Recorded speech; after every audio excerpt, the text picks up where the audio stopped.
is at last complete. His friend James Dodson assured him that that day copies of the poem had been sent to 50 of the foremost English journals. "It may be a month, old boy, before we hear what they have got to say about it," he said. "A month," said the poet with a slight shiver. "It is a long term. Yet shall it seem as but a day? They are always slow at reviewing poetry, you know," said Jimmy Dodson. "Perhaps they might even take longer than a month. You see, it is such a long poem that it will take a lot of reading, and then, of course, when they have read it, they will have to think about it before they can express their opinion. In fact, old boy, they are certain to have to think about it a good deal." "Truly," said the poet, "they will have to think about it a good deal." From that time forth the days as they passed were fraught with inexpressible pain for James Dodson. Up till the time of the issue of this strange and bewildering poem in 3 volumes, which all the expert minds of his acquaintance had promptly and unsparingly condemned, he had sought to keep up his heart with the reflection, frail though it was, that they might be mistaken after all. For he gathered from the researches he had recently begun to conduct upon the subject that such things had happened before. Yet how incomprehensible it was, in the teeth of all the uncompromising hostility that had been visited upon the manuscript itself, and the remarkable apathy of all who had been brought in contact with it, publishers, printers, proofreaders, the official at the English Museum, that the author himself, lying all broken in the clutch of death, should yet possess the occult and mysterious power to convince such a one as James Dodson against his judgment, his reason, his knowledge of the world, and all the standards by which he understood life, that his own extravagant estimate, his own ridiculous, preposterous, overweening estimate of the merits of his work should yet derive an ample sanction from the presence of him who proclaimed it. "When I am away from that place I know the poor chap is hopelessly mad," Jimmy Dodson would say to himself in his unhappy self-communion, "and I know his old father is hopelessly mad as well, it is proved by the judgment of others, yet as soon as I enter that accursed little room behind that accursed little shop they both seem to have such marvelous sanity that they make me ashamed of my own." From the time his friend's poem was given to the world, Jimmy Dodson spent his days hoping against hope. In the face of such emphatic denial of the merits of the work, it called for great courage to venture to believe that after all it might vindicate itself. Yet day after day he scanned the columns of the newspapers in the vain search for a vindication that he might carry to the dying man. Nor was he able to elicit any favorable tidings from the firm of Crumpet and Hawker. Their interest in the work terminated with its issue to the press. They had not engaged to advertise it, nor to canvass for its sale among their clients the booksellers. Therefore, at the end of the first month of its issue, not only had it been passed over in silence by the newspapers, but also not a single copy had been sold to the public. In the face of these cold facts, Dodson had scarcely the courage to approach his dying friend, yet an irresistible power seemed to draw him to his presence. It pierced his heart to observe the ludicrous, pathetic, overweening faith of the dying poet in that which he had given to the world. As he grew weaker and weaker in body, this sense of achievement seemed to mount to greater heights in his veins, so that the unhappy Dodson felt that he had no alternative but to continue to enact the amazing role he had already played so many times. One evening he said to the white-haired man who welcomed him into the shop, "I suppose we must keep it up till the end comes, but God knows it is wearing me out. I have lost a stone in weight, I can't eat my meals, I can't sleep at night. Old man, this business is killing James Dodson by inches, but I suppose he must keep it up to the bitter end." "Yes," said the old man faintly, "the truth must be concealed from the dying Achilles that the great world out of doors has rejected his labors. Yet it is meet that we ourselves should continue in our homage to this mighty one, for we do but anticipate the verdict of ages unborn." "Verdict of ages unborn," said Dodson, with contempt and bitterness, for his own dire suffering appeared to be overcoming his resolve. There will be no verdict of ages unborn if we go on at this rate. Not a single copy has been sold up to date. If I could only scrape together the money, which I can't, I would insert a full-page advertisement in the Times. I see the Journal of Literature has acknowledged it among the books received, but they take care not to give a bit of recognition to the author. They must have found out that he's a long while dying. As the unhappy Dodson entered this evening the presence of the poet, he seemed to discern a curious anguish in the eyes of his dying friend. "Jimmy," said the poet in a scarcely audible voice, "the hand of death is upon me. There hardly remains more than a day and a night of the sands of life. Yet I would like to hear that my labors have received some sort of sanction. Have they made no sign? Have they said nothing?" The entreaty in the sightless gaze filled the unhappy Dodson with a kind of reckless despair. "Have they said nothing?" he said in choking accents, yet his strange Cockney speech sounded like music, so intense was the emotion with which it vibrated. "Have they made no sign, old boy? Why, you can't believe what a sensation your poem is making. They are printing a second edition, and it will run to 100,000 copies. The first was over 10,000, you know, and that has already been oversubscribed. The papers are full of it, greatest thing ever done, better than Homer, better than Shakespeare, and so on, although, of course, old boy, they put it more literary. I wish you could see the face of Octavius. He is the proudest man in London because Crumpet and Hawker happen to have had the luck to publish it. But Octavius deserves credit, doesn't he, old boy, because from the first he saw its merits? He says poetry is going to be fashionable. Duchesses in fur coats drive up in their motors to inquire the name of the author, and when Octavius says he can't tell 'em because he don't know, they get ratty. I believe Octavius would give his ears to know the name of the author. He has offered to double my screw if I will tell him. And every paper in London pesters us to death for your photograph and a few details concerning your life. And the persons in the street, do you think they read with knowledge? I am sure they do. As I went round the corner to get my lunch today, I saw two chaps with copies of it under their arms. And in what manner do they express themselves concerning it? Do you suppose they understand?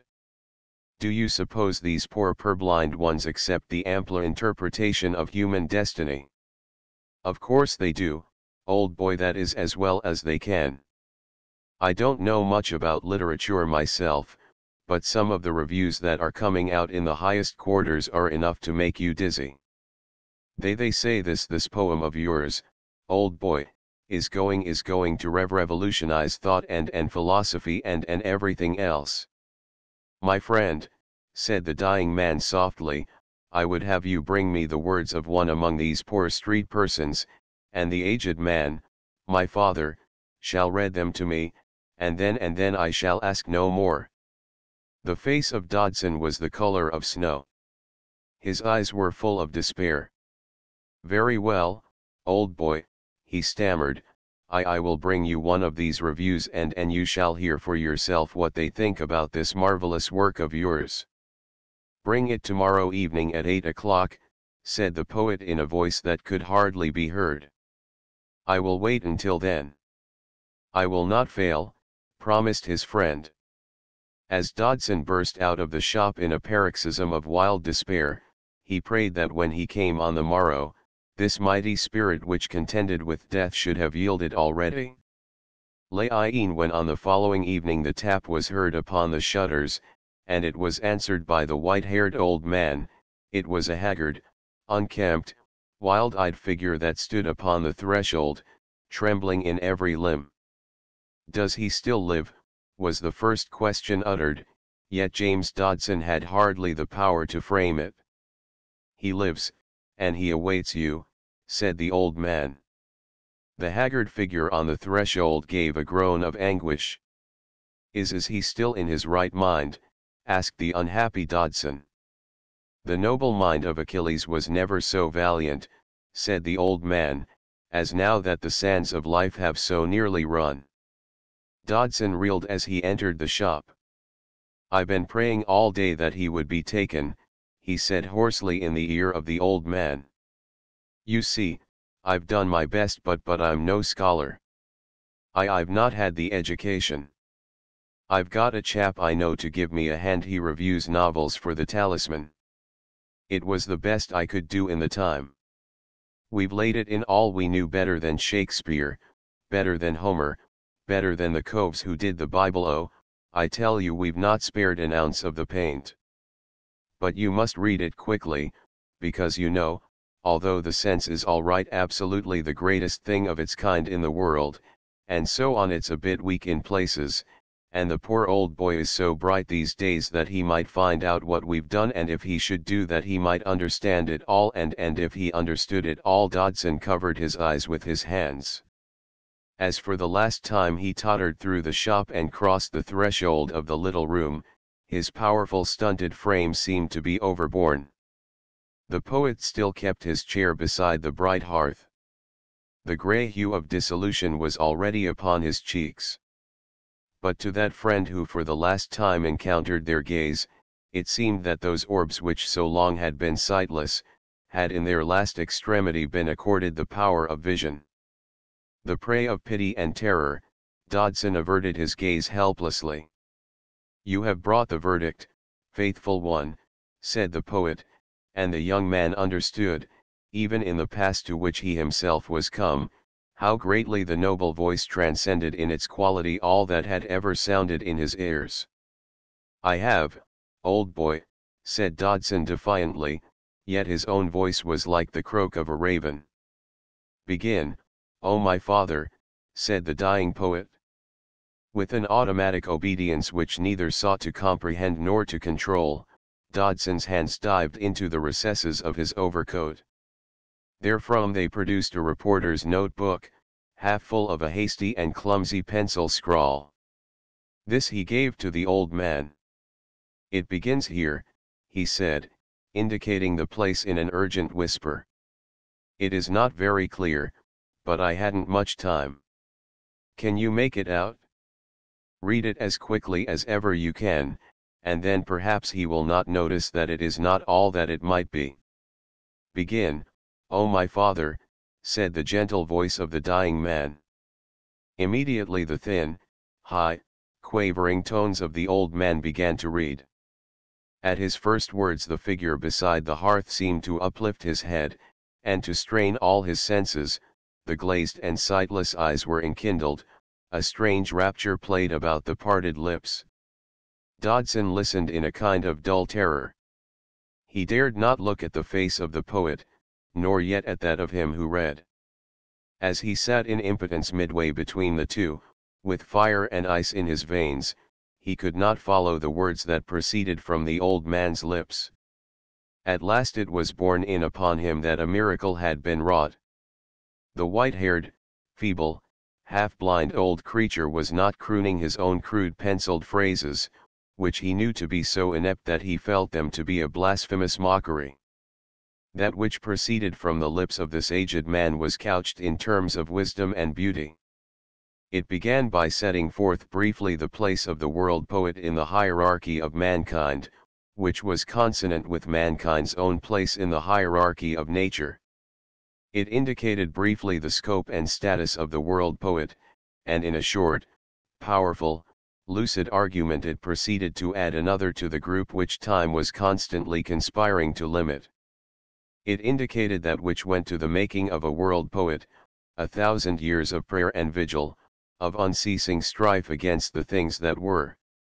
It indicated what the world poet was in essence and in substance, how he transcended all men in their several stations because he was as they were themselves, yet by his power of vision rendered infinitely more, how this divine manifestation of the truth that all the world was kin, was a doctor, a lawyer, a soldier, a teacher, a statesman, a tiller of the earth, a peruser of books.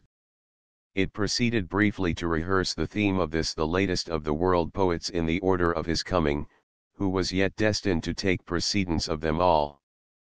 Differentiating classic art from the romantic, and claiming for the poet of the Reconciliation the foremost place in the nobler school, inasmuch that his poem is like a pool whose depths are so measureless that its surface is tranquil, and yet so clear that it becomes a mirror that faithfully reflects the features of all that gaze therein. It recounted how the poem treats the life of man in all its phases. The mighty theme commences with that unspeakable suffering by which man was taught to speak, that strange ascension from the higher anthropoids to a partial rationalism, culminating in that stage of reason which offered the ill-starred creature man, in lieu of an ample garment for his solace, protection, and utility, a kind of ridiculous swaddling clothes, in which he could neither walk nor yet inhabit himself with decency. It reveals man, the wayfarer, ever straining after that which he knows not how to attain, until worn out with the heat and dust and the bloody conflict of the battle, the unhappy warrior traveler commits himself, a tired, baffled, war-worn child of destiny, yet grateful in his weariness, to the arms of earth, his mother, again. To the poet, man's terrestrial life, in the present stage of his development, is a progress through an eternal forest, and it submits itself to three phases: bewilderment, terror, pity. Through these he conducts the warrior soul, ever seeking for truth, ever engaged in a titanic struggle with his reason, that sword with which he wounds himself because he comprehends not how to use it rightly, yet ever seeking to reconcile the primal instinct of his own divinity with the facts of experience which in vain he strives to overthrow. He begins with man's childhood. When, to the mocking amazement of earth, his primitive mother, the heroic but ill-starred warrior has wrested from destiny the power of speech, of thought, of will to bear his head erectly, he forsakes his half-brothers, the beasts of the field, and in a spirit of wonder and inquiry fares forth until he comes to a great city. In its purlieus he grows bewildered by the numberless things he cannot understand, and by the reception of answers that he cannot adjust to his partial development. Yet the warrior is ever sustained by the sense of his own prowess, and proud of that which it has already achieved. He believes that when it can address its questions to the whole of that which lies before it, it will comprehend it all. The second phase of the poem opens with the warrior's tragic discovery that his innate sense of divinity is only comparative, that although he is man in relation to the ape, in his relation to the universe he is no more than man-ape gibbering upon the branches of the eternal forest, and that the sense of his own divinity is founded upon his superiority to the beasts of the field. In this tragic phase, the warrior, overcome by disillusionment, alternately hacks himself with his sword, and at other times seeks to cast it away from him. Overcome by horror he faints in his weakness by the wayside, yet awakens from his hideous nightmare to find his body weltering in blood, and the sword, all hacked and jagged, still in his hand.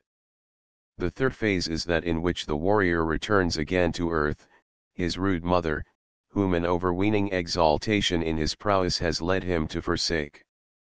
Having returned to her as a babe, and lain at suck at the brown breasts of the sweet savage, she caresses him and croons her strange songs in his ears, and to give him pleasure and sustenance, because the warrior whom she has long mourned as lost has ever been the favorite among all her children, she whispers to him as he lies again in her bosom that he is indeed divine.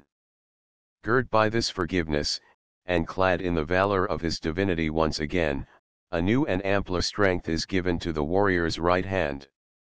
He learns for the first time in what manner to use his sword. Yet no sooner does he learn so to do than he understands how earth, his mother, has deceived him, in order that she may give pleasure to the favorite among all her children, who has returned to lie at her brown breasts. And the warrior blesses her for the deception, as otherwise he could never have received the strength in his right hand, and without that strength he could not have learned to use the sword of his reason. The poem closes in the exaltation of an infinite pity and tenderness, for the warrior, blind and spent and weak, with the sword all broken and jagged upon his knees, has had his inquiries answered, and ceasing to struggle and to resent, in his concern for all his brothers who have not yet learned to use their swords, he defends their amazing formulas and shibboleths and extraordinary self-deceptions, whereby they seek to acquire the strength so to do. And in a passage of tender irony that has no parallel he entreats his poor brothers to continue to deceive themselves, and the warrior concludes with an invocation to Earth, his mother, for her loving and wise deception, whereby the proudest of her sons has come to lie at peace. As the white-haired man continued to read the appreciation of the poem, which he himself had wrought, thereby reenacting the deception of the mother of the warrior's soul, he revealed to the dying poet how his work in all the wonderful assemblance of its qualities surpassed any other that had been given to the world. He appraised the meter which only the highest inspiration would have dared to employ, he appraised the miraculous blend of gravity, sonority, sweetness, purity, the ever-gathering range and power of those mighty cadences, which swept the whole gamut of the emotions as though they were the strings of a lyre. He showed how the people of unborn ages would be able to derive stimulus and sanction for their labors, how the poet's divine simplicity was such that he who ran might read, how the official souls who infest the groves of academe would be able to cherish it for its art, how the humblest street persons who walked the streets of the great city would be able to cherish it for its truth.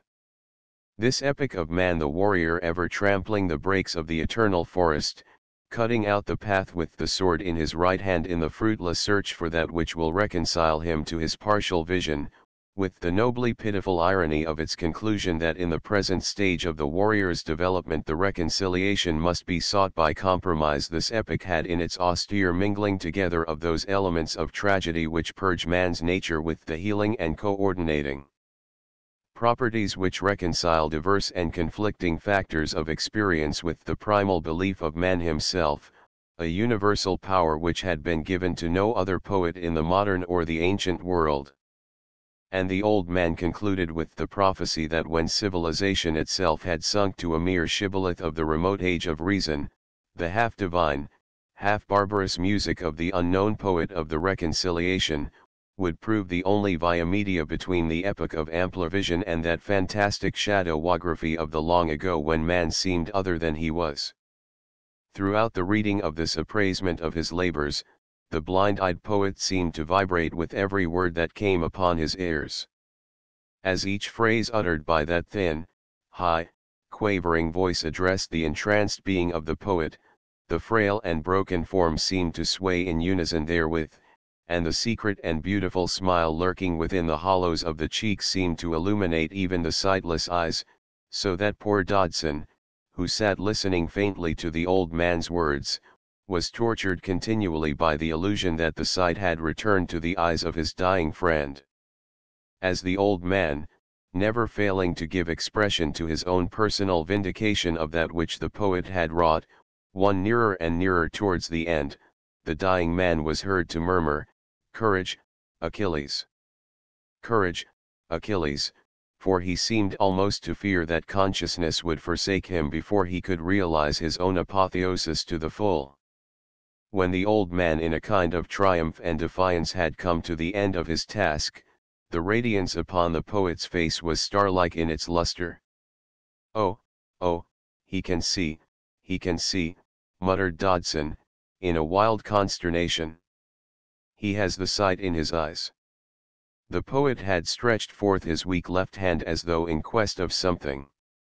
He shaped a phrase with his lips, which Dodson had not the power to understand. "What does he say?" cried Dodson wildly. However, the white-haired man appeared to understand. He took from the table not the carefully written pages from which he had been reading, but the threepenny reporter's notebook in which Dodson's hastily penciled criticism had been scribbled. To Dodson's profound wonder the old man carried this over to where the poet lay and placed it in the outstretched left hand. But the hand had not the power to hold it now. The poet was heard to mutter some inaudible words. The old man bore the somewhat unclean threepenny reporter's notebook, with its dilapidated green cover, to the lips of the poet, who pressed them upon it with a half-joyful gesture. In the act he had ceased to breathe. It was left to poor Dodson to discover that the act of the divine clemency had, after many days, been extended to the warrior soul. The old man was still holding the threepenny reporter's notebook to the lips of the mighty dead, when Dodson tore it from his hand. Clutching it convulsively, the young man ran forth of the room and headlong through the shop. Bareheaded, wild-eyed, he reached the frost-bound, fog-engirdled darkness of the January streets. As he ran up one street and down another, not knowing nor desiring to know whither he was bound, yet with that in his clutch ever pressed to his own white lips, he cried out, "O Looney, Looney, I wish now I had never known you." Licks. In the course of the afternoon of the following day, the old man, as he was clearing away a quantity of debris that choked the fire grate in the little room, heard a tap upon the closed shutters of the shop. Supposing it to proceed from the hand of that blind agent of Providence to whom the world was so much indebted, he left his occupation and went forth to open the door.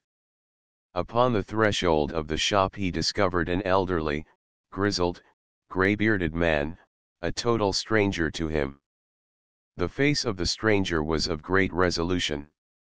No sooner had the old man opened the door of the shop and beheld this unexpected appearance, than the man upon the threshold looked into his eyes.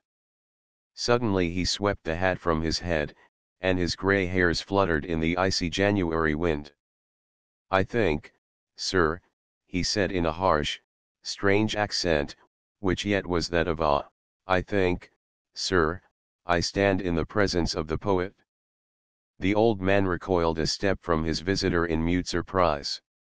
"Forgive me, sir," said his visitor, "forgive the importunity of the vulgar, but I am hardly to blame. I have come all the way from Aberdeen to look upon the poet. You see, I have been a reviewer of books for the Caledonian Journal for 50 years, but a month ago I received a book from which my pen has refrained. But I have not been able to refrain my eyes from its author. Today, upon my arrival from Aberdeen, I went direct to the publishers, who at first even denied an acquaintance with the poet's name, but ultimately I found a young man in their office who sent me here." "The poet is not I," said the old man humbly. The visitor appeared surprised and incredulous. "If you are not the poet, sir," he said, "I am sure you are a near kinsman." The old man peered at the grim features of his visitor with his half-blind eyes. "You appear to be simple and gentle," he said softly. "Perhaps you will follow." The old man led his visitor into the shop, into the little room, which was now deserted, and thence up the stairs, into the small chamber lighted with dim candles, in which the poet lay. As soon as the visitor beheld that which was therein contained, he sank to his knees by its side. He remained in that attitude a long while.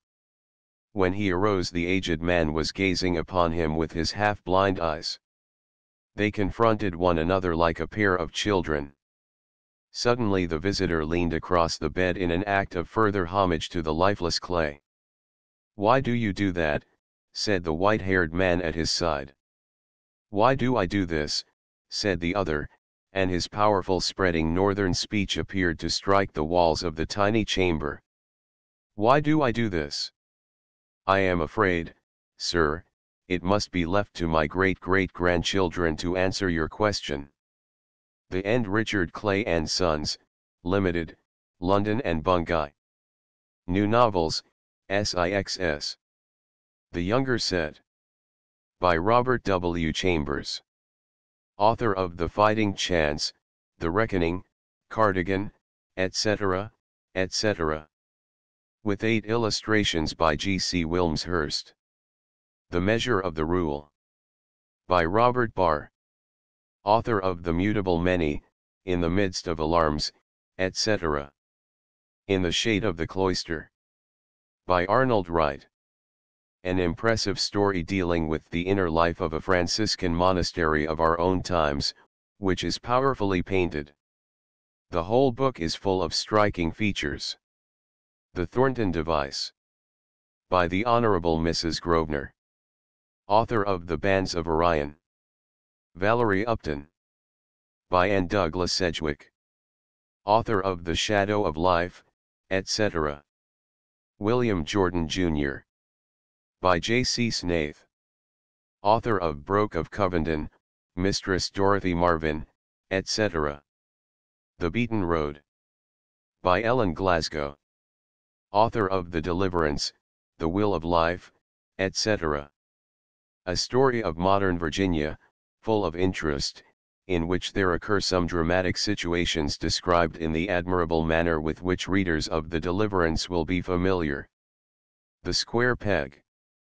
By W. E. Norris. Author of Lord Leonard the Luckless, etc. An admirable story of country house life, full of human interest, and written in the inimitable style that has won for Mr. Norris such a multitude of readers. The characters are all real people whose doings will engage the reader's attention until the last page is reached. Marcus Hay. By Stanley Portal Hyatt. A tale of frontier life in Southeast Africa. To those who would enjoy a first-class tale of adventure, written by a man who knows this part of Africa at first hand, Marcus Hay, gentleman and daring explorer, can be heartily commended. The story opens quietly, but soon the reader finds that he cannot put the book down. The Helpmate. By May Sinclair. Author of The Divine Fire, etc. A powerful story, tracing the development of character through passion and misunderstanding. The plot of the story is most engrossing. Miss Sinclair's last book brought her wide popularity. A Walking Gentleman. By James Pryor. Author of Forest Folk, Hyssop, etc. The story concerns itself with the adventures of a young nobleman who on the eve of his wedding abandons his class and takes to the road. The book has a new note in it. It is fresh and altogether different from the ruck of most modern novels. Nicolete. A Novel. By Evelyn Sharp. Author of The Youngest Girl in the School. There is no writer whose stories of children, young and old, reveal more wonderful insight or are more enjoyable both on account of their truth of observation and their humor. The heroine of the story, Nicolete, daughter of a clever, impractical artist, is a charming study.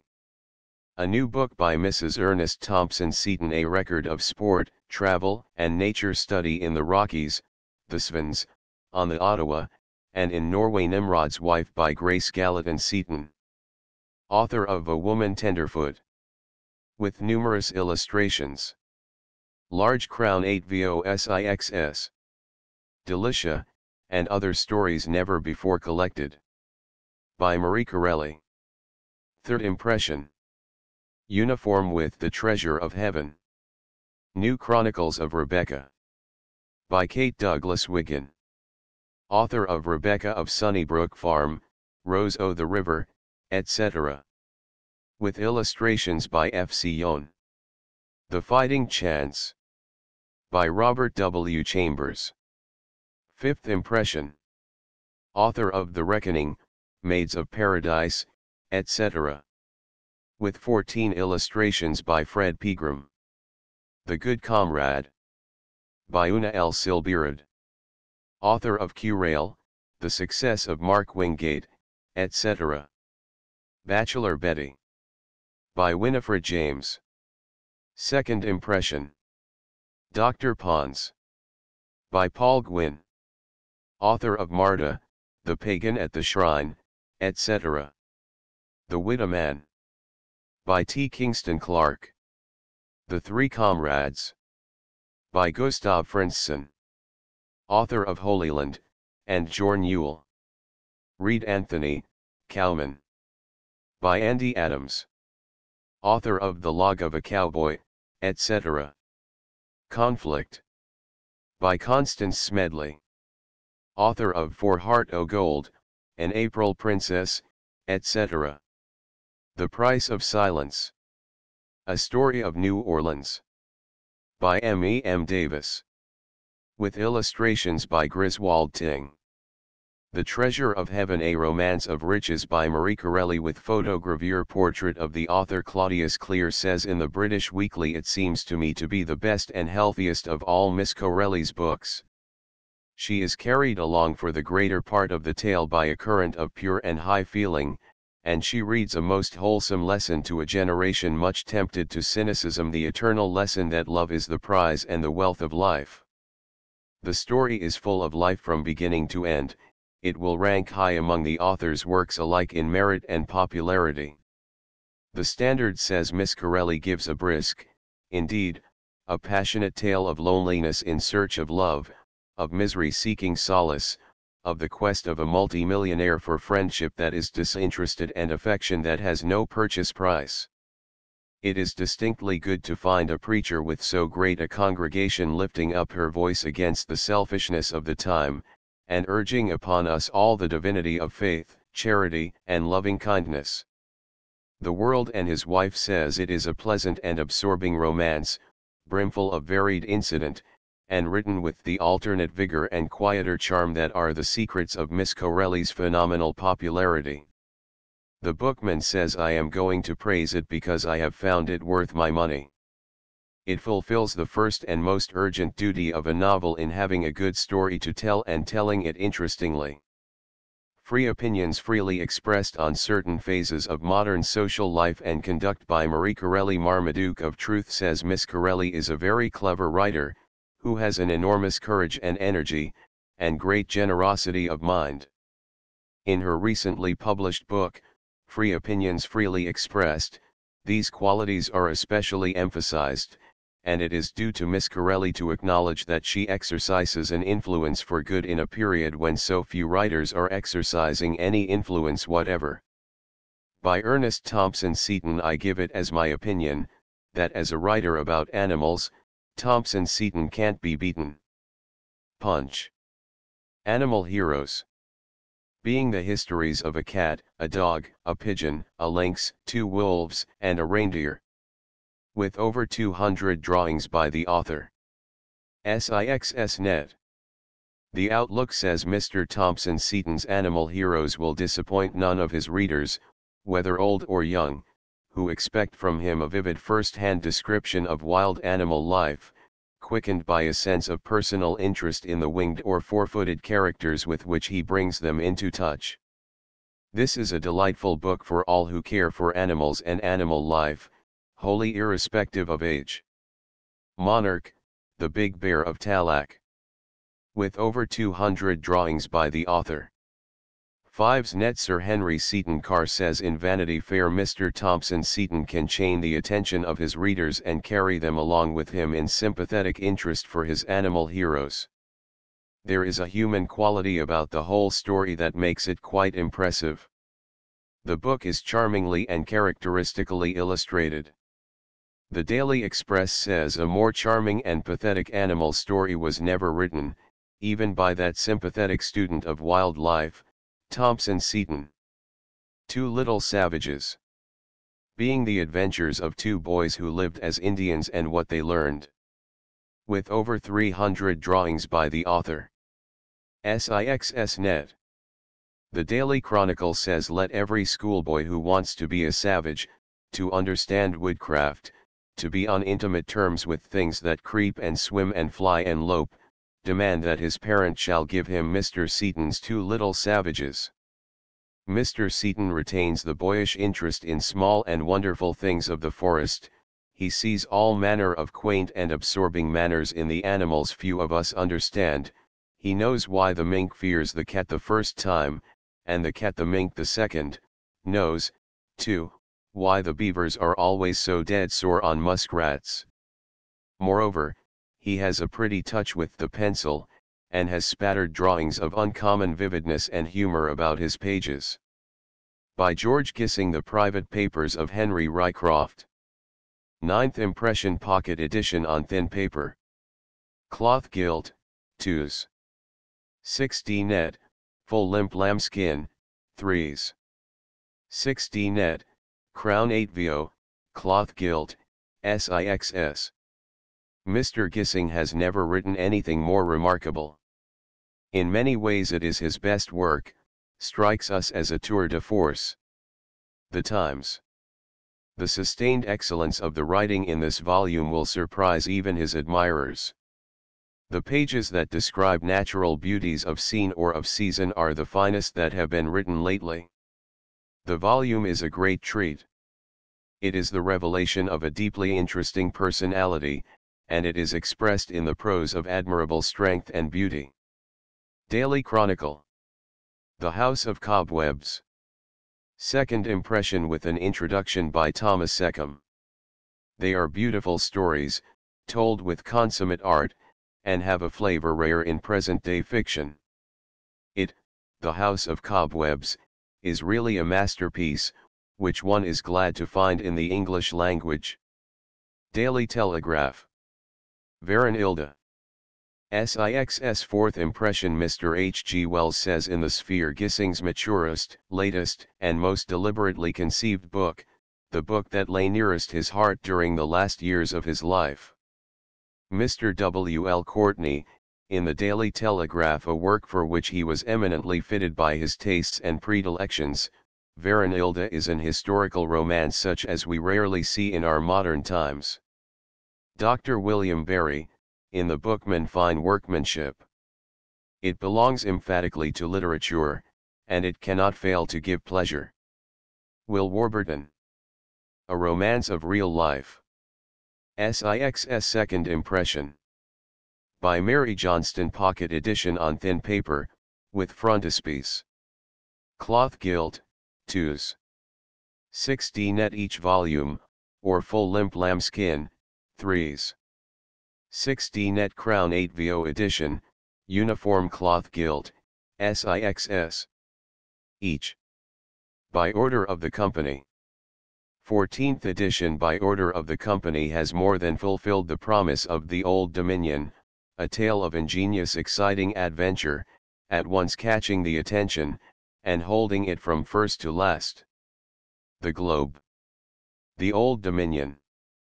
9th edition. Since Thackeray wrote The Virginians, there has not been produced a more charming picture of life in Virginia in the old colonial days than is presented in Mary Johnston's romance The Old Dominion. Daily Mail. Audrey. 5th edition, a worthy successor to the two other brilliant novels she has already given us.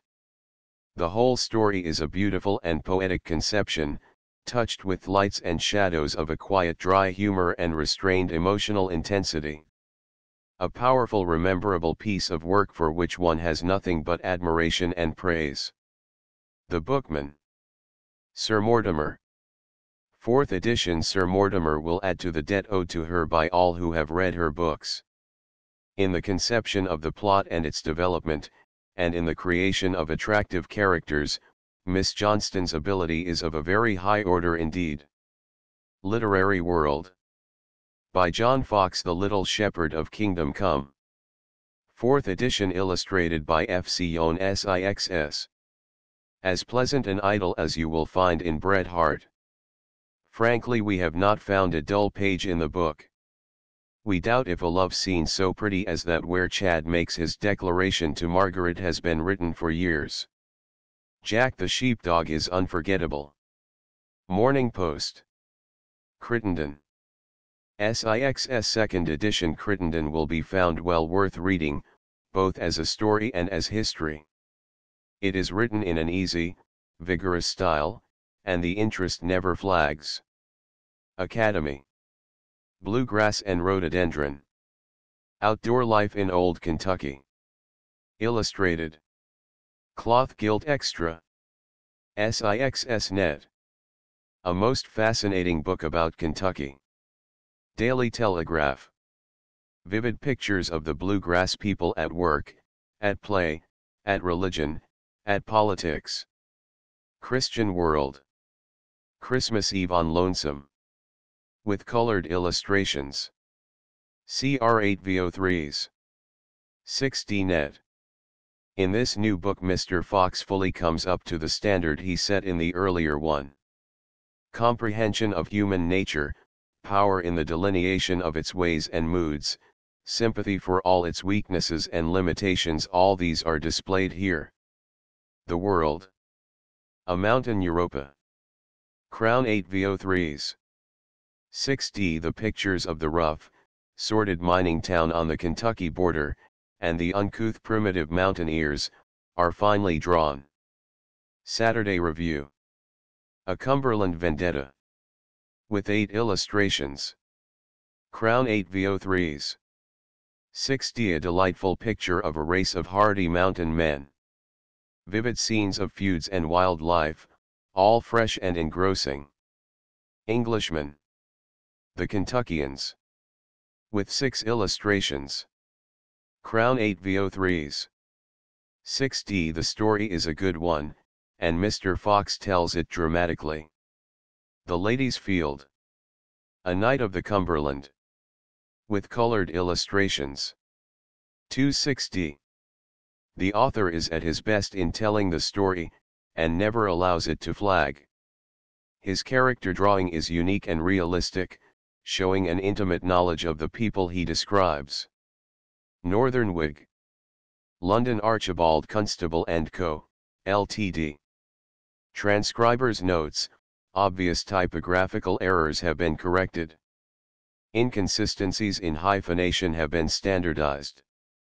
Archaic or variant spelling has been retained. End of the Project Gutenberg ebook. William Jordan, Jr. Updated editions will replace the previous one. The old editions will be renamed.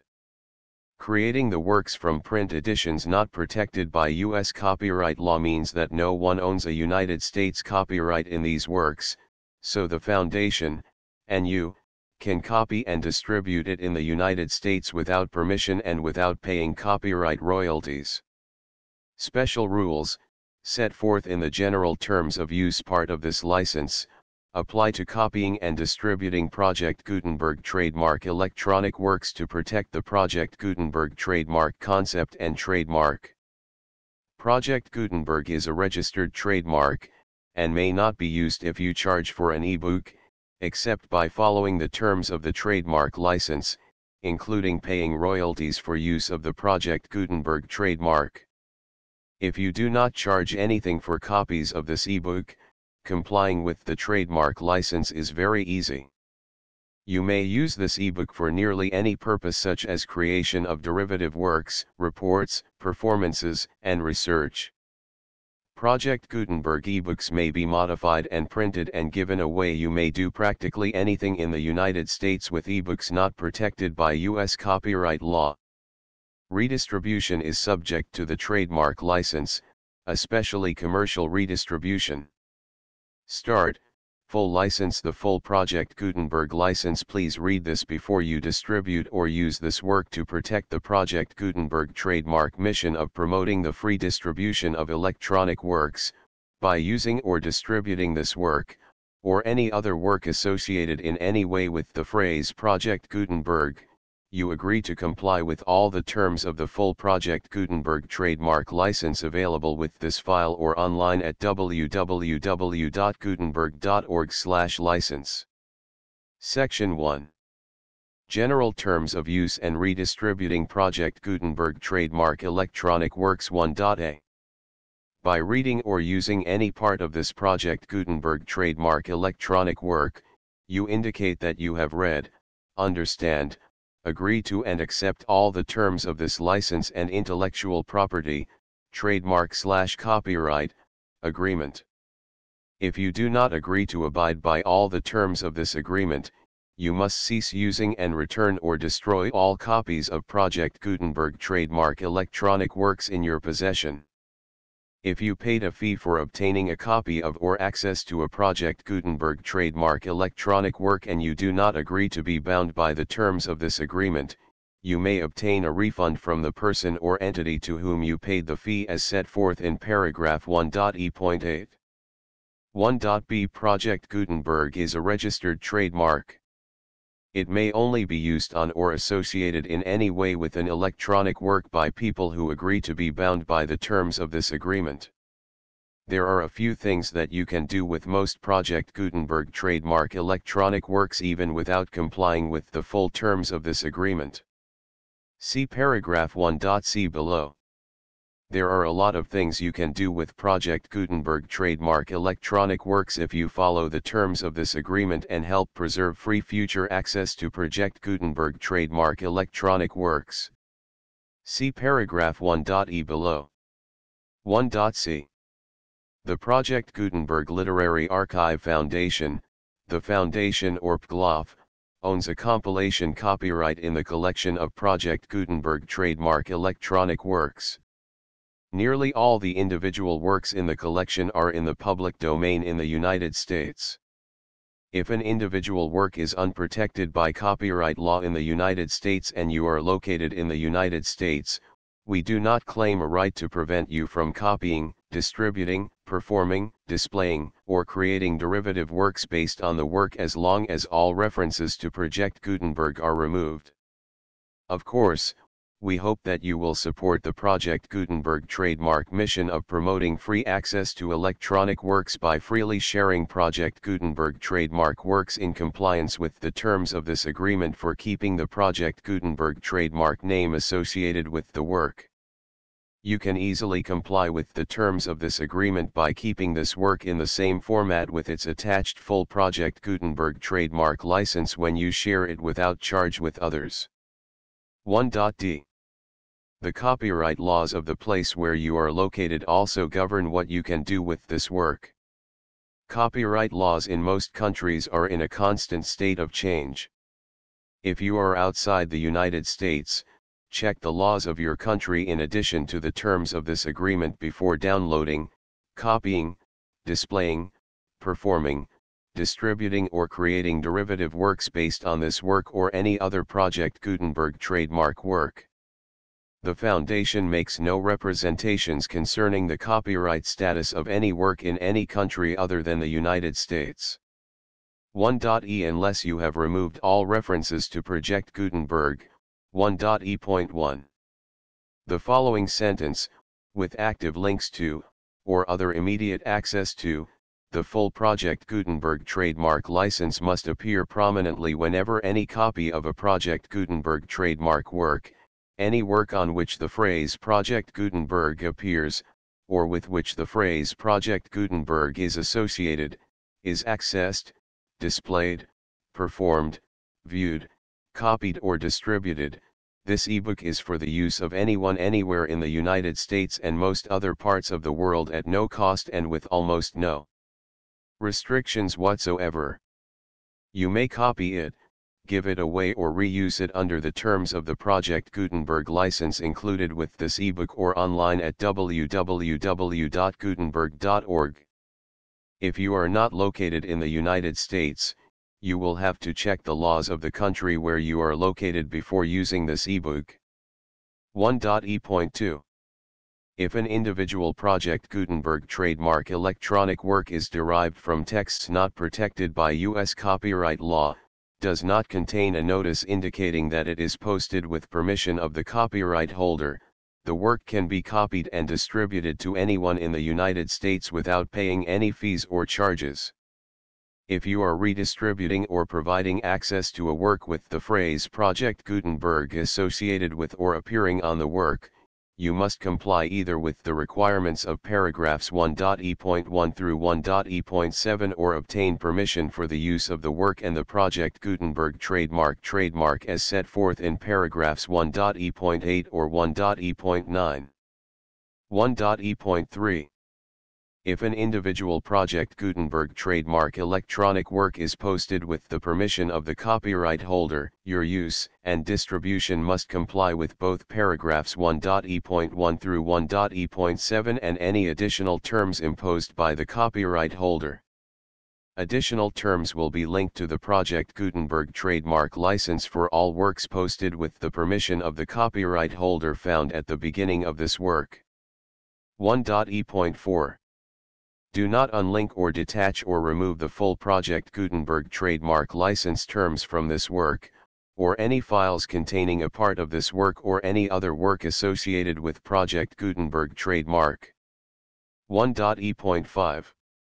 Do not copy, display, perform, distribute or redistribute this electronic work, or any part of this electronic work, without prominently displaying the sentence set forth in paragraph 1.e.1 with active links or immediate access to the full terms of the Project Gutenberg trademark license. 1.e.6. You may convert to and distribute this work in any binary, compressed, marked up, non-proprietary or proprietary form, including any word processing or hypertext form. However, if you provide access to or distribute copies of a Project Gutenberg trademark work in a format other than plain vanilla ASCII or other format used in the official version posted on the official Project Gutenberg trademark website, www.gutenberg.org, you must, at no additional cost, fee, or expense to the user, provide a copy, a means of exporting a copy, or a means of obtaining a copy upon request, of the work in its original plain vanilla ASCII or other form. Any alternate format must include the full Project Gutenberg trademark license as specified in paragraph 1.e.1. 1.e.7. Do not charge a fee for access to, viewing, displaying, performing, copying or distributing any Project Gutenberg trademark works unless you comply with paragraph 1.e.8 or 1.e.9. 1.e.8. You may charge a reasonable fee for copies of or providing access to or distributing Project Gutenberg trademark electronic works provided that, you pay a royalty fee of 20% of the gross profits you derive from the use of Project Gutenberg trademark works calculated using the method you already use to calculate your applicable taxes. The fee is owed to the owner of the Project Gutenberg trademark, but he has agreed to donate royalties under this paragraph to the Project Gutenberg Literary Archive Foundation. Royalty payments must be paid within 60 days following each date on which you prepare, or are legally required to prepare, your periodic tax returns. Royalty payments should be clearly marked as such and sent to the Project Gutenberg Literary Archive Foundation at the address specified in Section 4, Information about donations to the Project Gutenberg Literary Archive Foundation. You provide a full refund of any money paid by a user who notifies you in writing, or by email, within 30 days of receipt that he does not agree to the terms of the full Project Gutenberg trademark license. You must require such a user to return or destroy all copies of the works possessed in a physical medium and discontinue all use of and all access to other copies of Project Gutenberg trademark works. You provide, in accordance with paragraph 1.f.3, a full refund of any money paid for a work or a replacement copy, if a defect in the electronic work is discovered and reported to you within 90 days of receipt of the work. You comply with all other terms of this agreement for free distribution of Project Gutenberg trademark works. 1.e.9. If you wish to charge a fee or distribute a Project Gutenberg trademark electronic work or group of works on different terms than are set forth in this agreement, you must obtain permission in writing from the Project Gutenberg Literary Archive Foundation, the manager of the Project Gutenberg trademark. Contact the Foundation as set forth in Section 3 below. 1.f.1.f.1. Project Gutenberg volunteers and employees expend considerable effort to identify, do copyright research on, transcribe and proofread works not protected by U.S. copyright law in creating the Project Gutenberg trademark collection. Despite these efforts, Project Gutenberg trademark electronic works, and the medium on which they may be stored, may contain defects, such as, but not limited to, incomplete, inaccurate or corrupt data, transcription errors, a copyright or other intellectual property infringement, a defective or damaged disk or other medium, a computer virus, or computer codes that damage or cannot be read by your equipment. 1.f.2 Limited warranty, disclaimer of damages, except for the right of replacement or refund described in paragraph 1.f.3, the Project Gutenberg Literary Archive Foundation, the owner of the Project Gutenberg trademark, and any other party distributing a Project Gutenberg trademark electronic work under this agreement, disclaim all liability to you for damages, costs, and expenses, including legal fees. You agree that you have no remedies for negligence, strict liability, breach of warranty or breach of contract except those provided in paragraph 1.f.3. You agree that the foundation, the trademark owner, and any distributor under this agreement will not be liable to you for actual, direct, indirect, consequential, punitive, or incidental damages even if you give notice of the possibility of such damage. 1.f.3 Limited right of replacement or refund. If you discover a defect in this electronic work within 90 days of receiving it, you can receive a refund of the money, if any, you paid for it by sending a written explanation to the person you received the work from. If you received the work on a physical medium, you must return the medium with your written explanation. The person or entity that provided you with the defective work may elect to provide a replacement copy in lieu of a refund. If you received the work electronically, the person or entity providing it to you may choose to give you a second opportunity to receive the work electronically in lieu of a refund. If the second copy is also defective, you may demand a refund in writing without further opportunities to fix the problem. 1.f.4 Except for the limited right of replacement or refund set forth in paragraph 1.f.3, this work is provided to you as is, with no other warranties of any kind, express or implied, including but not limited to warranties of merchantability or fitness for any purpose. 1.f.5 Some states do not allow disclaimers of certain implied warranties or the exclusion or limitation of certain types of damages.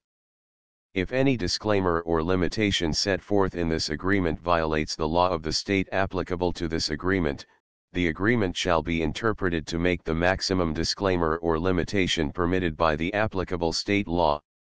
The invalidity or unenforceability of any provision of this agreement shall not void the remaining provisions. 1.f.6 Indemnity.